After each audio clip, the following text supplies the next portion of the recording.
بسم اللہ الرحمن الرحیم۔ اولیاء اللہ کا سب سے بڑا درجہ صدیقین کا ہے۔ نبوت کے بعد جو سب سے بڑا درجہ اولیاء اللہ کا ہے وہ صدیقین کا ہے۔ اب آپ سے عہد لیتا ہوں کہ ہم سب مل کر وہی درجہ خدا تعالیٰ سے مانگیں کہ اے اللہ، نبوت کا دروازہ بند ہوا ہے، اولیاء صدیقین کا دروازہ بند نہیں ہوا، قیامت تک کھلا ہوا ہے، اسی لیے جمع کا صیغہ صدیقین نازل کیا۔ اگر واحد کا صیغہ نازل ہوتا تو لوگ یہی سمجھتے کہ ابو بکر صدیق رضی اللہ عنہ کے بعد شاید اب کوئی صدیق نہیں ہوگا، لیکن صدیقین نازل فرمایا۔ معلوم ہوا کہ صدیقین قیامت تک پیدا ہوتے رہیں گے، لیکن حضرت ابو بکر صدیق جیسا اب کوئی صدیق نہیں ہوگا۔ ان کے درجے کو اب کوئی نہیں پہنچ سکتا، لیکن صدیقین پیدا ہوتے رہیں گے۔ آپ پوچھیں گے کہ بھائی، اولیاء صدیقین کیا ہوتے ہیں، ان کی کیا شان ہوتی ہے؟ لہٰذا میں اولیاء صدیقین کی شان علامہ آلوسی رحمۃ اللہ علیہ کی تفسیر روح المعانی سے پیش کرتا ہوں کہ صدیق کس کو کہتے ہیں، تاکہ معلوم ہو جائے کہ ہمیں کیسا بننا ہے اور اللہ سے مانگنے میں مزہ آئے کہ اے اللہ، ہم کو نسبت صدیقین عطا فرما دے، اولیاء صدیقین میں شامل فرما دے۔ لیکن اگر آپ کو صدیق کے معنی نہیں معلوم تو بتائیے دعا میں مزہ آئے گا؟ جیسے کسی نابالغ 5-6 سال کے بچے سے کہو جو گلی ڈنڈا کھیل رہا ہے یا پتنگ اڑا رہا ہے کہ میں تیری شادی کر دوں، تو کہے گا کہ شادی میں کیا ہوتا ہے؟ انہوں نے کہا کہ کپڑا، مکان، روٹی دینی پڑتی ہے، تو کہے گا کہ اچھا بس آئندہ بات بھی نہ کرنا۔ لیکن جب بالغ ہو جائے، پہچان لے، شادی کی معرفت ہو جائے گی، پھر اس سے کہو تو پیر دبائے گا اور کان میں کہے گا بھیا ذرا جلدی کرنا، دیر نہ کرنا۔ اب بھیا کہے گا، آپ کو اگر بڑی عمر کے ہیں تو چچا کہے گا کہ چچا دیکھو جلدی کرنا، دیر نہ کرنا۔ تو معرفت کے بعد طلب بڑھ جاتی ہے۔ میں صدیقین کے درجے کی معرفت پیش کرنا چاہتا ہوں۔ صدیقین کی تعریف۔ اولیاء صدیقین کون لوگ ہیں؟ صدیق وہ ولی اللہ ہے کہ نبی پر جو کچھ وحی نازل ہو اس کا دل خود بخود اس کی تصدیق کرے، یعنی صدیق آئینہ نبوت ہوتا ہے۔ اور علامہ آلوسی نے تفسیر روح المعانی میں صدیق کی یہ تعریف کی ہے، الذی لا یخالف قولہ حالہ۔ صدیق وہ ہے جس کے قول میں اور جس کے حال باطن میں فرق نہیں ہوتا،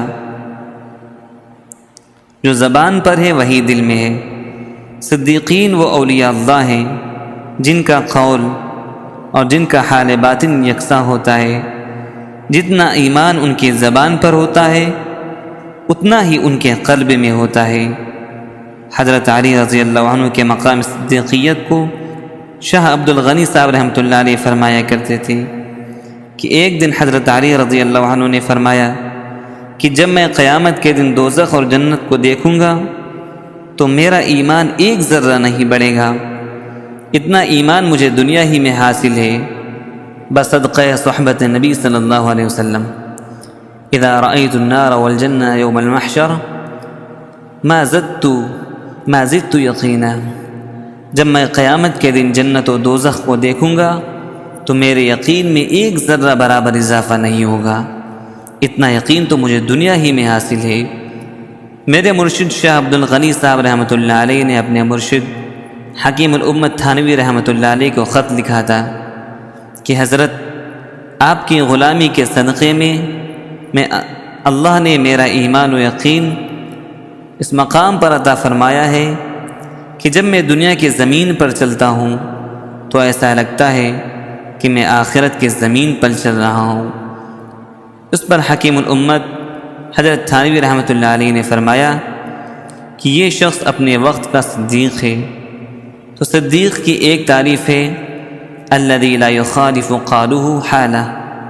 صدیق وہ ہے جس کا قال اور حال ایک ہو، یعنی اس کے قول اور باطن میں فرق نہ ہو، زبان اور دل ایک ہو جائے۔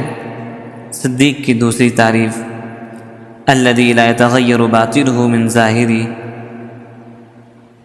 جس کا باطن اتنا زبردست اور قوی ایمان رکھتا ہو کہ ظاہری حالات سے متاثر نہ ہو، چاہے جرمن، جاپان، لندن کی تمام لڑکیاں اور سارے عالم کی ٹڈیاں سامنے آ جائیں، کچھ بھی ہو جائے، لیکن کبھی مغلوب نہ ہوتا ہو۔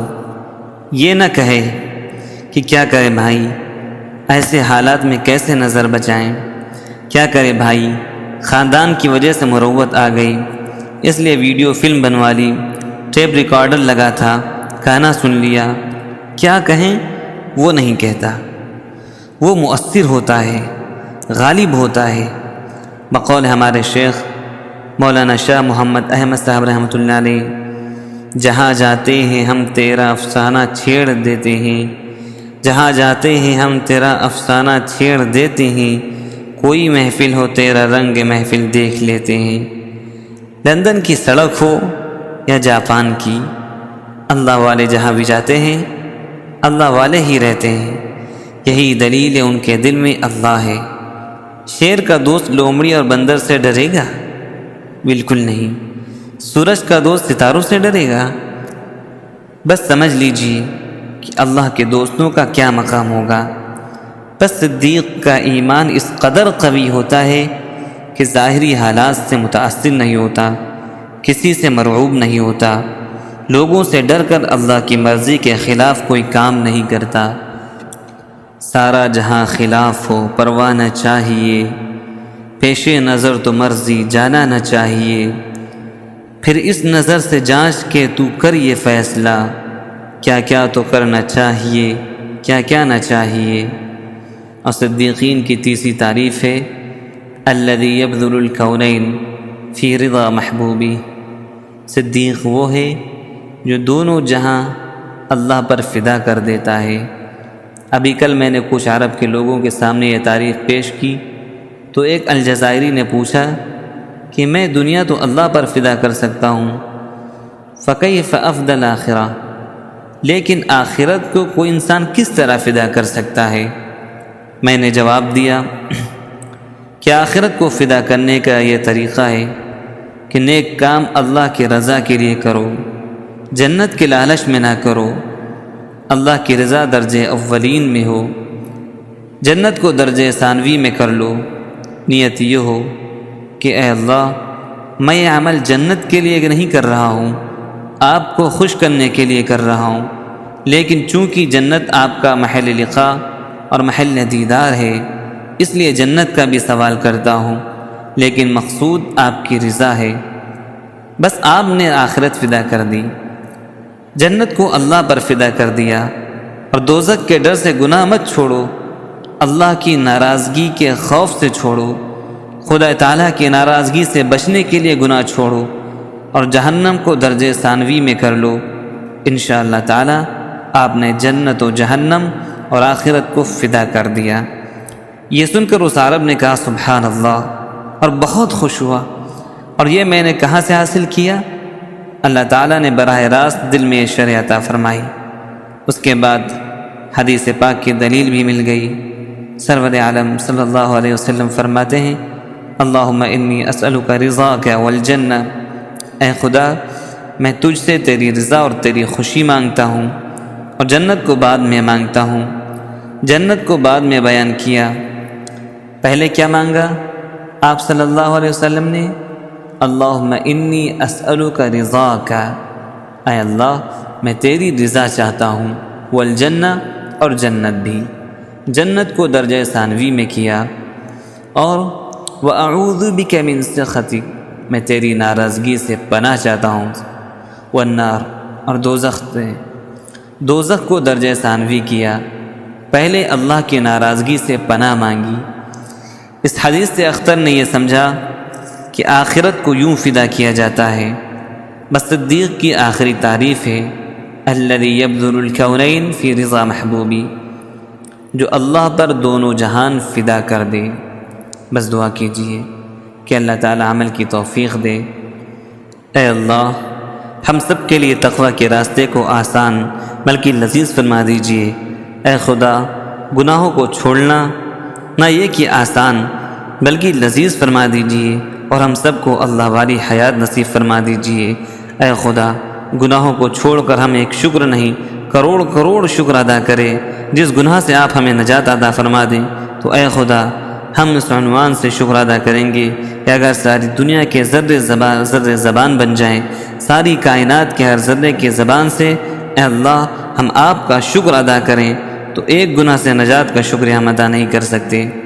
اس لیے سارے گناہوں کو چھوڑ دینے کی توفیق عطا فرما دیجیے اور ہمیں اپنے دوستوں کی حیات نصیب فرما دیجیے۔ اے اللہ ہم سب کو دونوں جہان کی نعمتوں سے نواز دے۔ اے مالک دو جہاں، ہم آپ سے دونوں جہان کی بھیک مانگتے ہیں۔ دونوں جہاں کا دکھڑا اختر تو رو چکا ہے، اب اس پہ فضل کرنا یا رب ہے تیرا کام۔ یہ خواجہ صاحب کا شعر ہے جس میں نام کی ترمیم کر کے اللہ سے مانگ لیا۔ وآخر دعوانا الحمد للہ رب العالمین، وصلی اللہ تعالی علی خیر خلق محمد وعلی آلہ وصحبہ اجمعین برحمتک یا ارحم الراحمین۔